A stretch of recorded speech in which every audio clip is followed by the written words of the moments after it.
Are you struggling to find out where you stand on the Section 8 waiting list in Indiana? Well, don't worry, because you are absolutely not alone.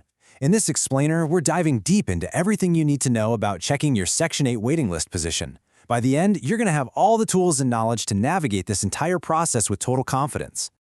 Like I said, struggling to figure out your spot is super common.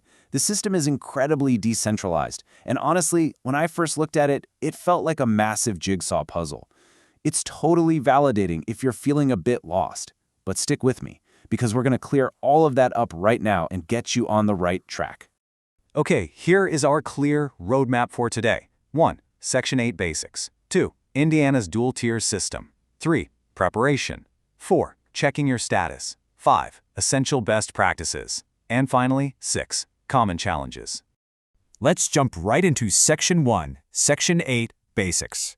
So the Section 8 Housing Choice Voucher, or HCV program, is basically a federal initiative that subsidizes rent on the private market for low-income households. It's a fantastic program because it lets families actually go out and find their own places to rent, just as long as the landlord participates and the unit meets specific quality standards. Typically, you'll pay a portion of your income toward rent, usually around 30%, and the program swoops in and covers the rest. But because this benefit is literally life-changing, the demand vastly outweighs the limited number of vouchers they have. And that, of course, is exactly why we have these incredibly complex waiting lists.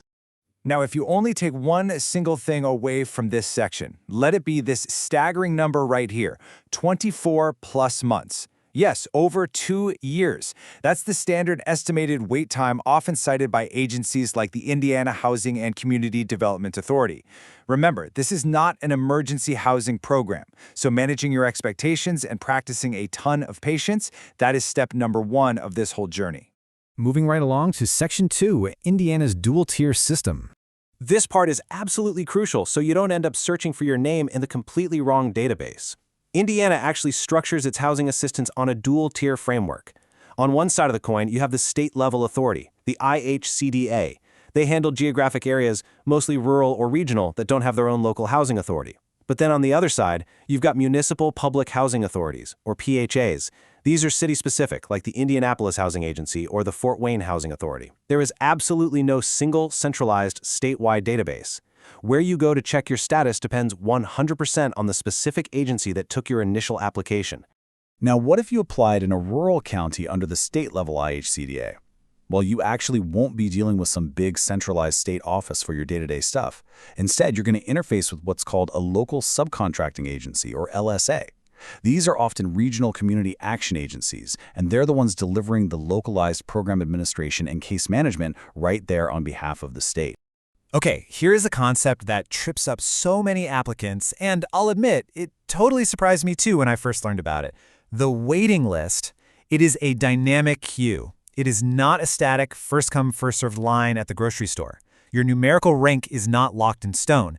It can actually shift up or down over time based on verified preference points, meaning if someone applies tomorrow but they qualify for more preference points than you do, they will automatically jump right ahead of you in line. What's really fascinating about this is how different household situations provide these preference points. Agencies categorize applicants based on their profile. For instance, people transitioning out of an institutional setting, they get the absolute highest priority. Then you have working families, meaning working 20-plus hours a week or in school, or households where the head or spouse is elderly or disabled. They receive high priority. And youth, 18 to 24 years old, exiting foster care, get moderate priority. This dynamic re-ranking is the exact reason why your position number might just fluctuate from month to month. All right, let's look at Section 3, Preparation. Before you even think about trying to log into any system, you need to get your ducks in a row and gather your essential personal details to pass those digital security checks. You're going to need your full legal name, your full social security number, your year of birth, and your specific application number or registration code if you applied via paper. And listen to me on this one. You absolutely must have an active, monitored email address. In today's digital system, that email is literally your lifeline to your voucher. Equipped with all those details, we can transition into Section 4, Checking Your Status. Because there's no single statewide database, navigating this is kind of like looking at a patchwork quilt of technology. You really have to know which specific portal belongs to your housing authority. For example, the state-level IHCDA and the Bloomington Housing Authority, they use a portal called Waitlist Check. But if you're in Indianapolis or Fort Wayne, you'll be using a system called Rent Cafe, which requires a secure email and password login. South Bend uses HMS-OWL, where you have to create a brand new dedicated account. Meanwhile, East Chicago uses PHA Web, which is actually pretty great because it allows a direct search using just your name, social security number, and date of birth. No complex account creation needed. Now, for those of you whose housing authority uses waitlist check, which is super common for those IHCDA jurisdictions, you might be wondering, wait, what do I do if I never created a custom password when I applied? Don't panic, the system actually has standardized fallback login credentials. Step 1, your default username is just your year of birth. Step 2, your default password is your full social security number. Okay, I need to point out a massive exception here. If you applied with the Gary Housing Authority, please do not go scouring the internet for an online status checker. There isn't one. The Gary Housing Authority relies on a strictly manual process.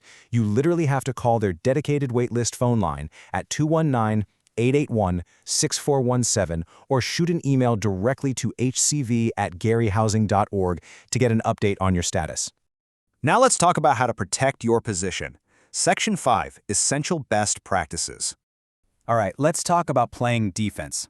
The crucial point here is persistence and incredibly strict record keeping. I have seen so many people successfully navigate this just by sticking to a routine.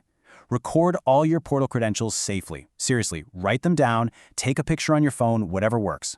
Perform status checks regularly, ideally weekly, especially if your agency uses a lottery selection process. Maintain that dedicated email address, and make sure you explicitly mark emails from your housing authority as safe so they don't accidentally bounce to your spam folder. If your household size or income changes, submit those updates in writing. Most of these agencies will not accept verbal changes over the phone. And lastly, save every single digital and physical confirmation receipt. Those are your golden tickets of proof if a system error ever happens. And finally, let's look at the pitfalls in Section 6, Common Challenges.